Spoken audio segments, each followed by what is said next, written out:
Seated po sa magandang umaga po sa ating lahat. So nagpapatuloy po tayo sa atin pong topic o tema sa buong isang taon, standing firm. At ngayon naman po ay standing firm in the biblical foundations. At ang pag-uusapan natin ay the marks of resurrection. Ano ba yung mga marka ng marks of Christ's resurrection? Hindi na po natin pag-uusapan ang tinatawag na evidences. Sabihin natin yung validity. Sapagkat sa pamamagitan ng Espiritu Santo ay nilalagay na ng Banal na Espiritu sa ating mga puso ang katotohanan ng pagkabuhay ng Panginoong Hesus mula sa mga patay. At ito ay malinaw na ipinahayag mula sa Scripture. At yan din po ang sinasabi ng Apostle Paul. No? It was sabi dito ay written, no? It was written by the Scriptures. Ano? Sinabi niya, according to the Scriptures, sa verse 4. Sa verse 3 and 4, sabi niya, for what I received, I pass unto you, as of first importance, that Christ died for our sins according to the Scripture, and that He was buried, that He was raised on the third day according to the Scriptures. So, yan po. Ano nga ba yun? Hindi na natin pag-uusapan yung validity dahil naniniwala tayong lahat sa guidance ng Banal na Espiritu that really Christ has resurrected from the dead. Pero ano yung marka na iniiwan ng pagkabuhay ni Jesucristo sa atin bilang mga mananampalataya? It leaves a mark. No? At ito ay malinaw dito kay Apostle Paul sa kanyang pagsulat. Actually, ang chapter 15 ng 1 Corinthians, Apostle Paul detailed yung usapin ng resurrection. Dinitalye niya po ito. At inihati niya sa tatlo ang pagpapahayag dito. Ang una ay pinahayag niya ang resurrection of Christ o yung pagkabuhay ng Panginoong Hesukristo. Pangalawa ay resurrection of the dead. Tungkol naman ito sa mga believers. At pangatlo, ano yung magiging uri ng katawan na tatanggapin ng mga taong bubuhayin kasama ni Kristo. So dinitalye po yan ni Apostle Paul. But I would like to focus on the thought of Apostle Paul. Paano niya ba na-internalized ang resurrection in his life? Paano niya ito talaga naintindihan that even sa Philippians, isinama niya ito sa kanyang letter. Sa chapter 3, verse 10. Sabi niya, I want to know Christ and the power of His resurrection, becoming like Him into His death. Kaya pala si Paul, hanggang sa end ng kanyang buhay, talagang naandoon siya sa kanyang commitment to follow Christ. Kaya sabi niya sa mga taga-Galacia, for me to live is Christ and to die is gain, because he did understood well the marks of resurrection in his life. Dapat yun din po yung makarating sa atin. Ano ba yung marka ng resurrection ni Kristo sa buhay natin? At ito po ay mayroong mga evidences para magpapatunay na tayo nga ay markado ng pagkabuhay ni Kristo. Tayo sandaling manalangin. Panginoon, kami nga po ay nagpapasalamat sa inyo sa umagang ito. Si Apostol Pablo ay isang halimbawa na tinitingnan din po namin sa larangan ng paglilingkod, sa larangan ng pagtatalaga ng buhay para maipahayag ang mabuting balita. Marami po siyang naging karanasan na maaaring para sa amin ay maaari na naming isuko. Pero hindi po sa sumuko, sapagkat alam niya ang tatak ng muling pagkabuhay sa kanyang pagkatao. Panginoon, nawa sa umagang ito sa tulong ng Espiritu Santo, imaunawaan namin ang tatak na ito sa aming mga buhay. Sa gayon, ano man ang daanan namin sa paglakad namin sa Christian life, we will never ever retreat, kundi magpapatuloy kami. Salamat po, Panginoon. Ito po ang aking panalangin sa pangalan ng Panginoon Hesus. Amen. So the good news that came to Apostle Paul is this, that he was buried, that he was raised on the third day according to the Scripture. So, nung time, tinitingnan ko po yung period when the Gospel was written at yung Corinthian was written. Parang naunang na-produce ni Paul ang letter niya bago makumpleto ang Gospel. Pero meron na pong mga collections na inatawag na scriptures na naging basehan ni Apostle Paul para mapagtibay ang sinasabi niya. Kasi hindi siya present sa resurrection eh. Siya ay medyo malayong period. Kaya nga, naandoon na po, nag-i-exist na ang church at pine-persecute na niya. Kasi ang itinuturo ng iglesia, si Kristo ay nabuhay sa mga patay. At hindi yun matanggap ng mga Judaismo. At siya bilang isang Pariseo, gusto niyang i-disprove yun.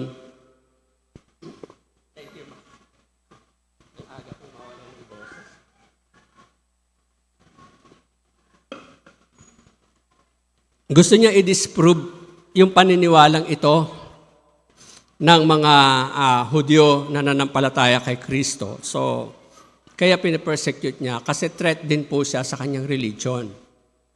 But eventually, when he was passing through Damascus, doon nagkaroon ng change sa kanyang buhay. So kaya alam niya, no? Sabi niya, he was buried. Kaya nga binanggit niya pa ulit ang scriptures because yun ang naging base niya. Yung mga isinulat na ng mga nauna sa kanya. Sapagkat hindi siya present noong umakyat ang Panginoon at nabuhay sa mga patay. Ang present doon, si Peter, si John, and the rest of disciples. Kaya makikita natin, meron siyang binanggit na mga evidences of resurrection. Una, sabi niya, he appeared to Cephas. No? Sa verse 15, sabi niya, when they had finished breakfast, Jesus said to Simon Peter, Simon, son of John, do you love me more than this? Nagpakita at kinausap niya si Peter. Si Peter po, yung Cephas po ay si Pedro po yan. Yan po ay Aramaic word na ang ibig sabihin ni Kephas, na ang ibig sabihin rock. At kung saan naman ang pangalan ni Petro sa Greek ay kinuha na rock. No, Peter is Petros. Hindi Petra. Alam niyo na yung Petra is mountain rock. Doon ibinild ng Panginoon ang kanyang church sa confession that you are the Christ, the Son of the living God. Hindi kay Peter. Gaya ng paniniwala ng ibang religious sect, no? Hindi kay Peter, kundi kay Christ nakabuild yung church. So nagpakita siya kay Peter at tinanong niya si Pedro, kung mahal mo ako 3 times. Doon po sa John chapter 21. Then tinestify din niya, sinabi din ni Pablo, nagpakita sa mga alagad si Jesucristo. Hindi kasi siya present dyan, no? Hindi pa siya present. As they were talking about this thing, Jesus himself stood among them and said to them, peace be with you. Ito naman yung account sa Lucas. Na habang ang mga alagad ay nagtitipon-tipon, biglang tumayo sa kalagitnaan nila ang Panginoon at sinabing, sumainyo ang kapayapaan, sapagkat sila ay nagugulumihanan sa recent happenings sa kanilang master.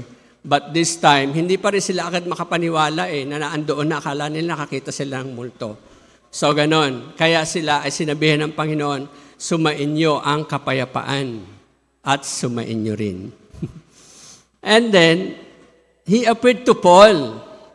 Ayan na, iba yung klase ng pagpapakita ng Panginoon, hindi literal na nakita niya, but he appeared to Paul as light. Isang liwanag na sobrang nakakasilaw. No? At dito makita natin sa liwanag na sabi niya, as he neared Damascus on his journey, suddenly a light from heaven flashed around him. He fell to the ground and heard a voice say to him, Saul, Saul, why do you persecute me? Remember, Paul is persecuting the church of Christ. Pero si Kristo talaga ang pinapersecute niya, hindi yung mga mananampalataya. And sabi ni Peter, ni Paul, sino po kayo? I am Jesus, whom you are persecuting. So ito yung encounter niya. Ito yung encounter niya, hindi doon sa nakita niya na buhay, kundi naki-encounter niya light. At dito pinagtibay ng Panginoon ang sinabi niya, I am the light of the world. In Him was life, and that life is the light of all men. Yung life na nakarating kay Paul, nagliwanag sa kanya. At alam na natin story niyan kung paano siya through Ananias, no? Si Ananias ay natatakot, pero he did follow the instruction of the Lord. And then from then on, tuloy-tuloy na yung ginawang pagmi-minister ni Paul. Ayaw pa siyang panimulaan sa huli. Ayaw siyang paniwalaan ng mga mananampalataya. Ang pagkakakilala pa rin sa kanya, persecutor. Kaya hindi sila ganun kalapit kaagad. Pero as the day passes by, nakita nila talaga that Paul did see a light. And that light illumined his life. And that life has changed by this light. And this light is the Lord Jesus Christ. Resurrected Christ. So, ano ba ang sinasabi ng Scripture ayon kay Paul? This is what the Scripture says according to Paul. Sabi niya that Christ died for the sinners. Yan talaga, yan din ang ipinapangaral natin. Sabi niya, kung anong tinanggap ko, yun din ang aking ipapangaral. Tinanggap ko na ako'y makasalanan, nakita ko ang aking pagkakasalanan, pinatawad ako ng Diyos, yan pa rin ang ipahahayag ko na tayong lahat, ang lahat ng tao ay nagkasala, pero tatanggap ng pagpapatawad ng Diyos. That Christ died for our sins according to the Scriptures. Binanggit niya to, no? And the gospel of Christ saves. Tanging ang mabuting balita lang ni Kristo o kay Kristo ang makapagliligtas. By this gospel, you are saved. Sabi ni Apostle Paul. Sa pamamagitan ng mabuting balitang ito, kayo ay naligtas. Ako ay naligtas. Kaya ito yung ipinahayag ko sa inyo. According to Apostle Paul. And another is, the Scripture says, according to Paul, that the gospel of Christ transforms. Sabi ni Paul, sa verse 10 ng chapter 15, but by the grace of God, I am what I am. Nung iniisip ko to, ano ba yung sabihin ni Apostle Paul na I am what I am? No? Kasi ang tingin niya sa sarili niya, sabi niya, ako'y parang ipinanganak na hindi normal. Ganyan. Tapos, pinersecute ko ang church. Kaya ako, hindi ko pwedeng ituring ang sarili ko na apostol. Ako ang pinakahamak sa lahat ng apostol. Nakita niya ang sarili niya na hindi niya nakikita nung siya ay isa pang Pariseo sapagkat ang tingin niya sa sarili niya, righteous. So when he see the resurrected Christ in his life, na-transform ang kanyang buhay and he become humble before God and before the people. Kaya sabi niya, by the grace of God, I am what I am. His grace to me was not without effect. Ang sarap. Kamusta ang grace ng Panginoon sa atin? May epekto ba o walang epekto? Para sa Kanya, His grace was not without effect in me. Kitang-kita ko sa sarili ko ang biyaya ng Diyos dapagat ako'y persecutor of the church. Defender ako ng Judaism. Pero hindi ko nakita ang sarili ko. I was blind. Now I see. Sabi ni Paul. So the gospel of Christ transformed. That was the Scripture tells us. Lahat makasalanan. Si Kristo ang tagapagligtas. At ang gospel ang siyang babago ng ating pagkatao. Now, kung yun yung katotohanan, then ano naman ang ginagawa ng gospel?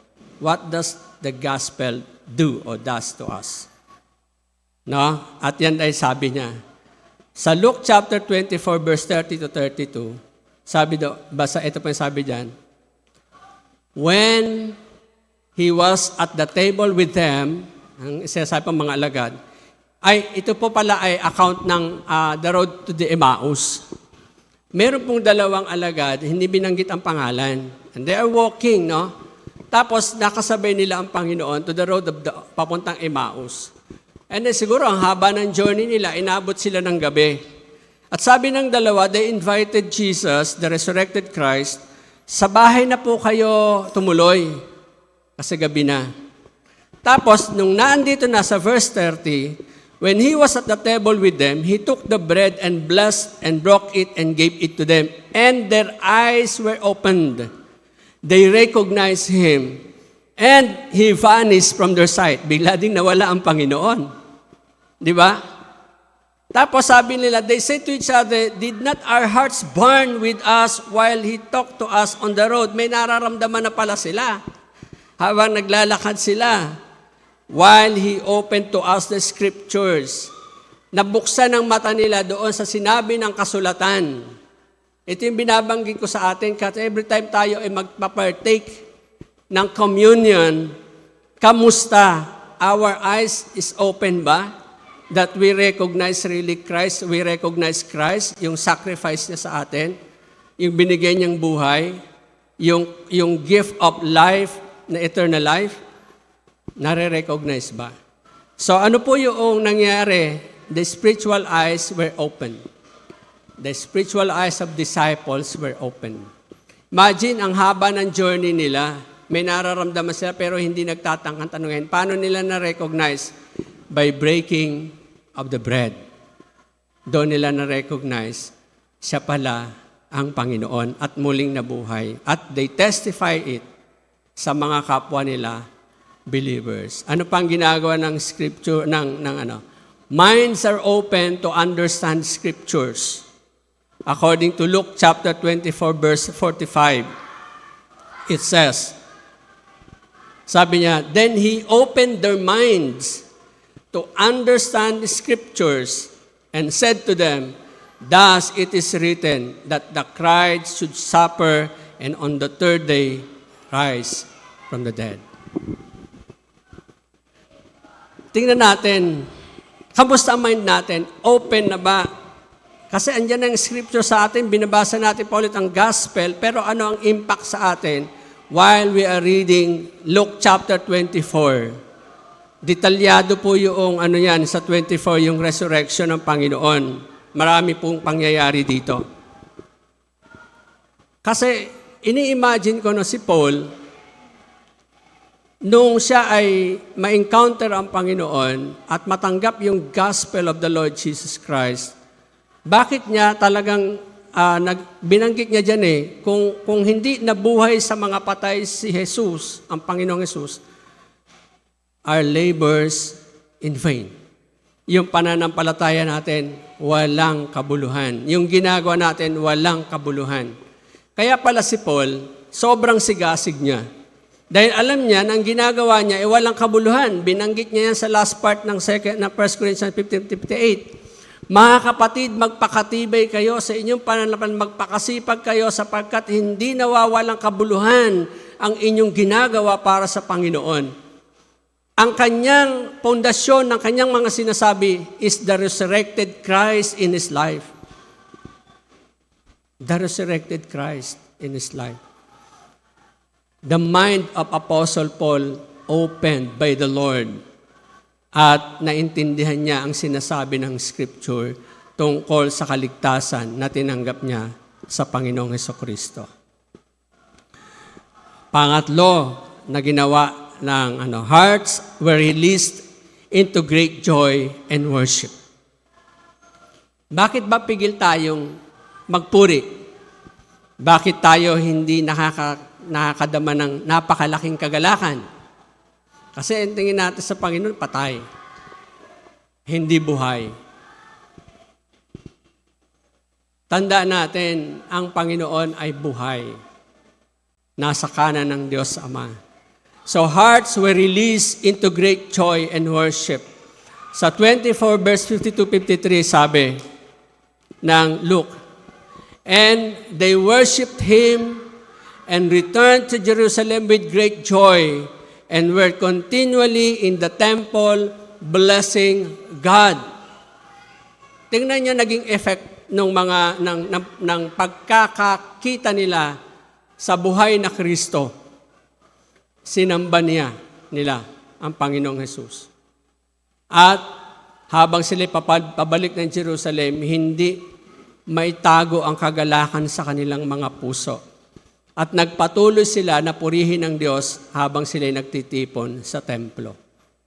How about us?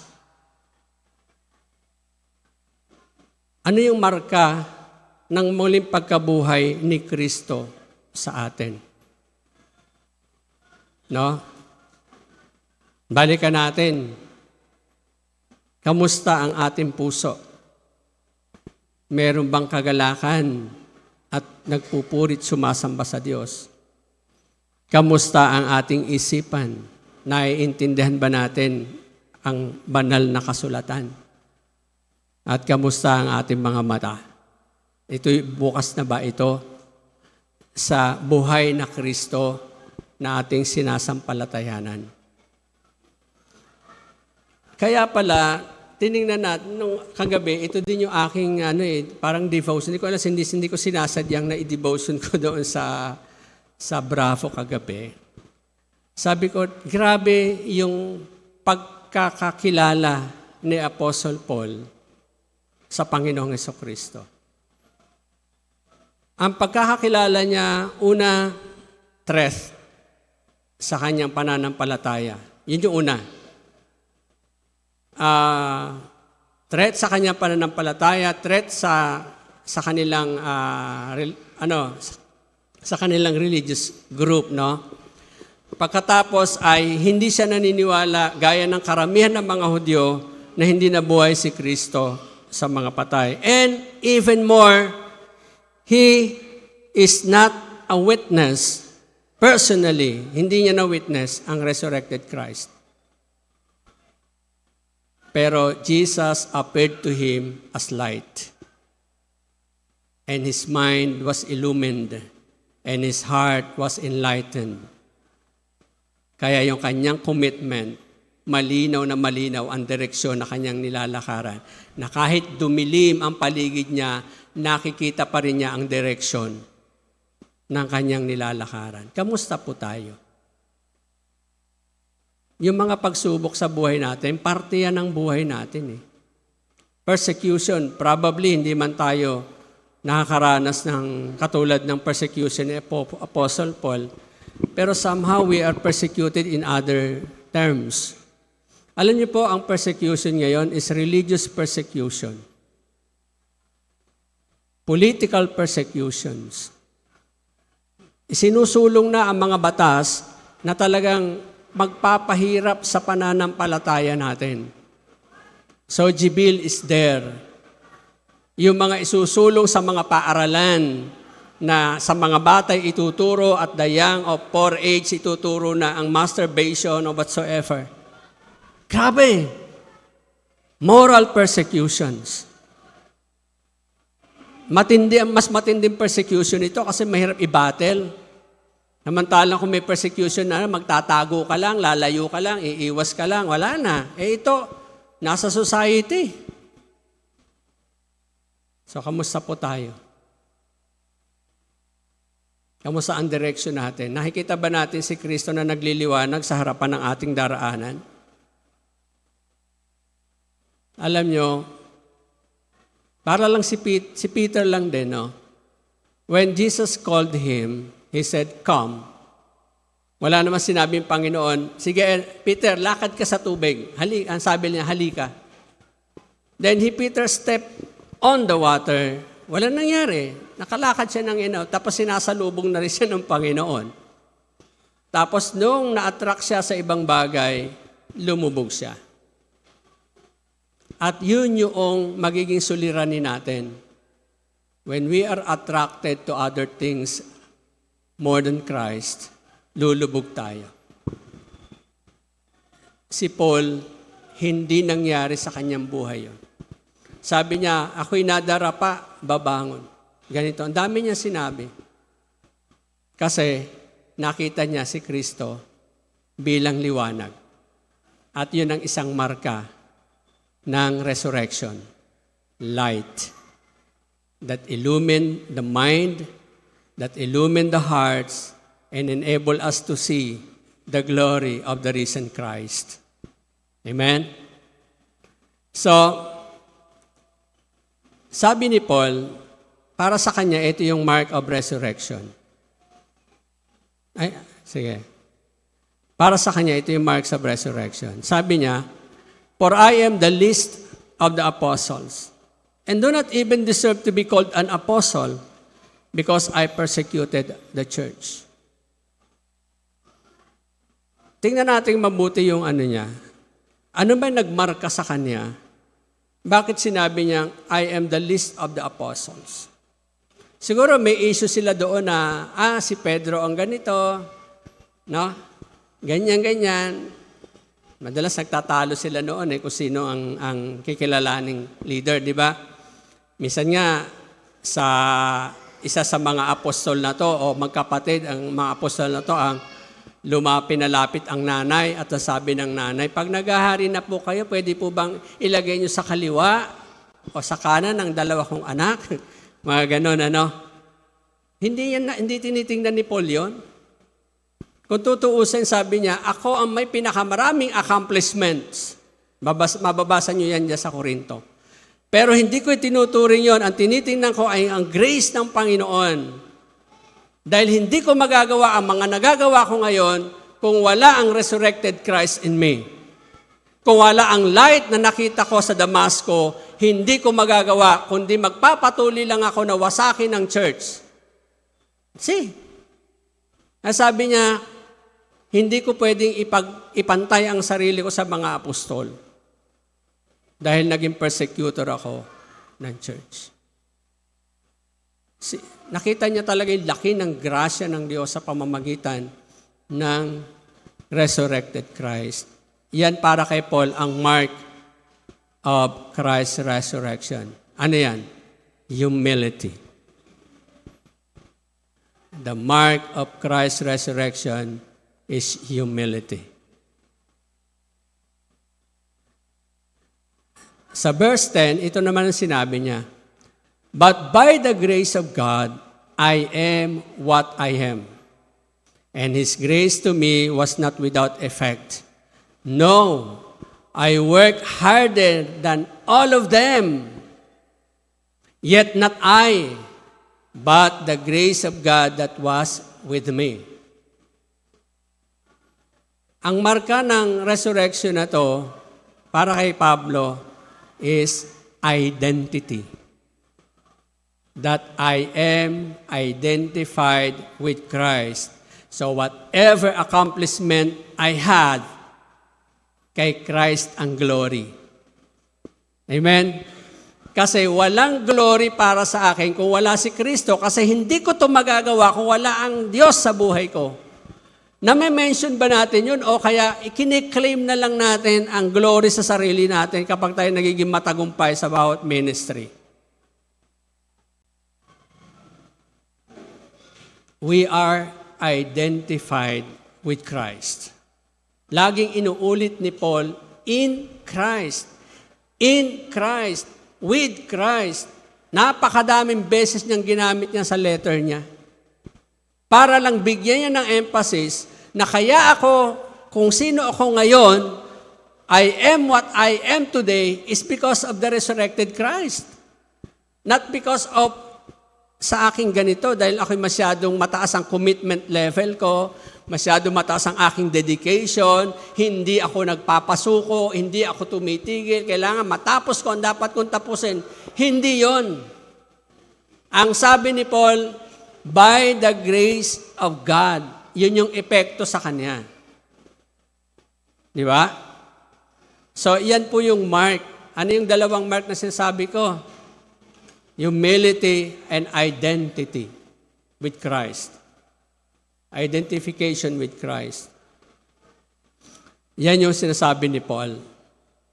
Now, kung atin titingnan, at isa-summarize natin, patapos na ako, summarize na sa conclusion Nung binabasa ko po, actually may libro po ako na binabasa, ang title is The Apostle Paul. So, minention po doon yung backgrounds niya. No? Magaling po talaga si Paul. Siya po ay, sabi natin, parang scholar. Kaya pag binasa niyo ang Book of Romans, kailangan niyo siyang intindihin. Kasi parang contradictory sa ibang mga Tapos ang dami niyang letters, tapos sa bawat letters, ginawa ng doktrina ng iglesia, kaya naghihiwalay ang iglesia ngayon. Diba? Lahat ng doktrina na meron ang church karamihan, galing sa letter ni Paul. Bakit hindi nanggaling sa katuruan ni Kristo? Si Paul, sabi ni Pedro, ang hirap taruhin ng kanyang kaisipan, di ko siya maintindihan. Mababasa niyo po yan sa sulat ni Peter. Kasi siya ay scholar, ang kanyang philosophical talaga siya, magaling siya sa philosophy. Matalino siya.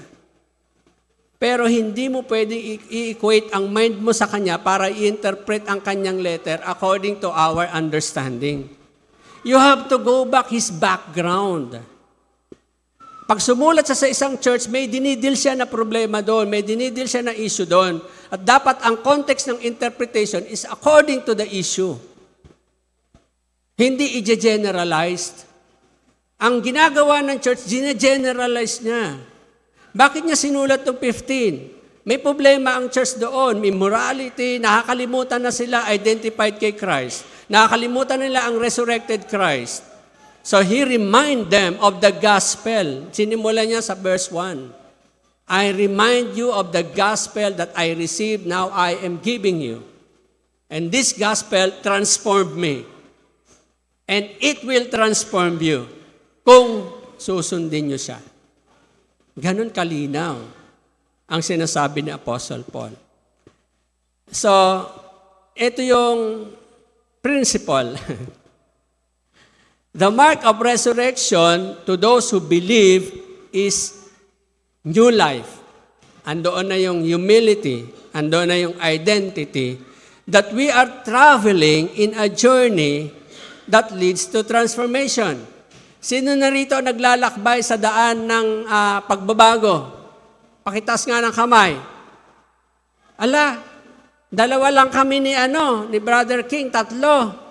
Wala ba ditong naglalakbay, tumigil na sa paglalakad? Perpekto na ako, hindi na ako magbabago. Lahat tayo is in the journey of transformation. Hindi pa tapos ang Panginoon sa atin. Nasa proseso pa rin tayo ng pagbabago, pero each step of the way, God is changing us. Because we focus on the resurrected Christ. We must focus on the resurrected Christ.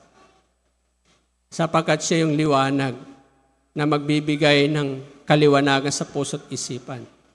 So, we are traveling in a journey that leads to transformation. And this transformation is a change that came out from opening one's eye that recognized Jesus. Nare-recognize na ba natin ng Panginoon sa buhay natin? That is a question. Do we recognize Christ in our lives? One's mind who understands the Scripture. Pag binabasa ba natin ang Scripture, nangungusap siya sa atin? O kailangan pa si pastor para mag-interpret? Remember, binigay ang Scripture sa atin in a very personal way. That is God's letter to you, to all of us. So it will speak to us in our context. Mangungusap siya sa konteksto ng buhay natin. Do not compare it to others. You know?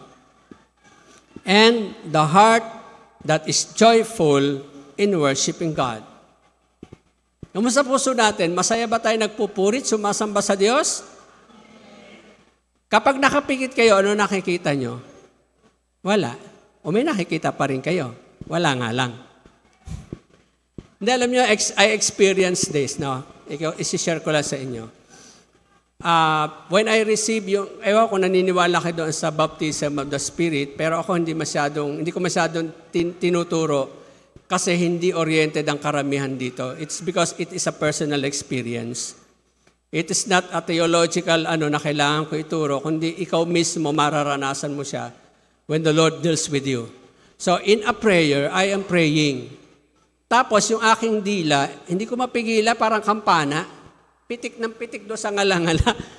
And then, nakapikit ako in a distance, may nakikita kong napakaliit na bolang apoy. Tapos papalapit siya ng papalapit sa akin. Papalapit ng papalapit. Bigla akong natumba nung parang andyan na yung sobrang liwanag. Tapos iyak ako ng iyak. At kitang-kita ko ang sarili ko sa harapan ng Diyos. Kung gaano ako karumi, kung gaano kalaki ang pagmamahal niya sa akin, iyak ako ng iyak. I think that is what Paul saw in his life. God will come to you in that light. Naniniwala ako.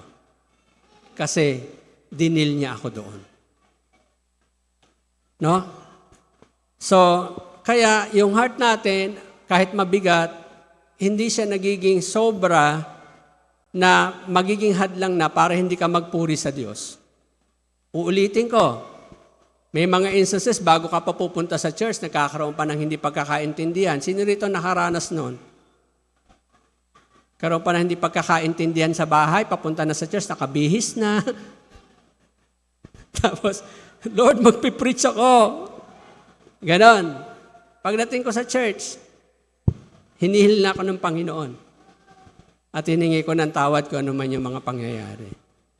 Then I stand here with the grace of God, by the grace of God. Di ba? At tayo, tumatayo by the grace of God. And because of that, I am joyfully worshiping the Lord. Because I see the light in Him. Kamusta tayo? Are we joyfully worshiping the Lord because we see the light of the resurrected Christ? Just as Paul have seen in Damascus. Now, ito po yung implikasyon na sinabi rin ni Apostle Paul sa chapter 15. Ang sabi diyan, I tell you this, brothers, flesh and blood cannot inherit the kingdom of God, nor does the perishable inherit the imperishable. Behold, I tell you a mystery. We shall not all asleep, yun ang sabi niya, ha? But we shall all be changed. In a moment, in the twinkling of an eye, at the last trumpet, for the trumpet will sound, and the dead will be raised imperishable, and we shall be changed. For this perishable body must be put on imperishable body, and this mortal body must be put on immortality. Ano ibig sabihin yan? Lahat ng nananalig sa resurrected Christ na may marka ng resurrected Christ will also resurrect with Him. Amen? At tayo'y papalitan ng katawang hindi masisira, katawang hindi magkakasakit, katawang walang kapintasan sapagkat ang ibibigay sa atin ay heavenly body. Ay, hindi pala. Glorified body. Heavenly body, mga ano yun mga angels. Kung ano yung pinaka-peak ng kagandahan mo nung ikaw ay nasa peak ng iyong edad, baka yun ang tatanggapin mo. Walang senior citizen in heaven. Meron lang heavenly citizens. Kita nyo? Paano yung mga bata? Kayang-kaya ng Diyos sa gawin siyang mga dalagat binata. Kung ano yung magiging itsura nila. Yung batang namatay. God has the power to do that. Interest natin. So kung tayo humarap sa salamin at di tayo makapaniwala sa itsura natin, huwag kang mag-alala. May katawang ibinigay ang Diyos para sa atin. Nakapani-paniwala. Glorified body in Christ. That is the implication. Kaya lang, habang nasa mundo tayo at nag-journey tayo, ano marka natin? Humility. Don't forget our identity in Christ, kahit saan ka makarating. Dahil yan din ang maglilid sa atin sa transformation. Amen? Kaya mga kapatid, Yan ang marka ng muling pagkabuhay ni Kristo. Ayan. So mamaya, meron ba tayong discuss mamaya? Ayan. Gusto ko po sanang pag-isipan nyo itong tanong na to. Bakit mahalagang malaman ang katotohanan ng muling pagkabuhay ni Kristo? Ano ang implikasyon nito sa buhay mo? Ito yung iwanan kong tanong. Nakita ba natin, kagaya ni Paul, hindi tayo personal na witnesses ng resurrected Christ. No one among us. We are just like Paul. Ang liwanag ni Kristo ang dapat nating makita para mas makita natin ang Kanya. Kaya nga sabi ni Paul, it is his desire. Dito ko tatapusin. Philippians chapter 3 verse 10. So babasahin ko po para sabi niya sa verse 10. Babasahin ko po muna sa mga previous verse para merong ano. Sabi sa verse 8, indeed, verse 8, Philippians 3, I count everything as loss because of the surpassing worth of knowing Christ Jesus my Lord. For His sake, I have suffered the loss of all things and count them as rubbish, in order that I may gain Christ and be found in Him, not having a righteousness of my own that comes from the law, but that which comes through faith in Christ, the righteousness from God that depends on faith. That I may know Him and the power of His resurrection, and may share His suffering, becoming like Him in His death, that by any means possible I may attain the resurrection of the dead. Ganda, basahin niyo po siya. Ganda nung sinabi ni Paul. And I pray that I have the same statement as Apostle Paul, that I may attain the resurrection of the body.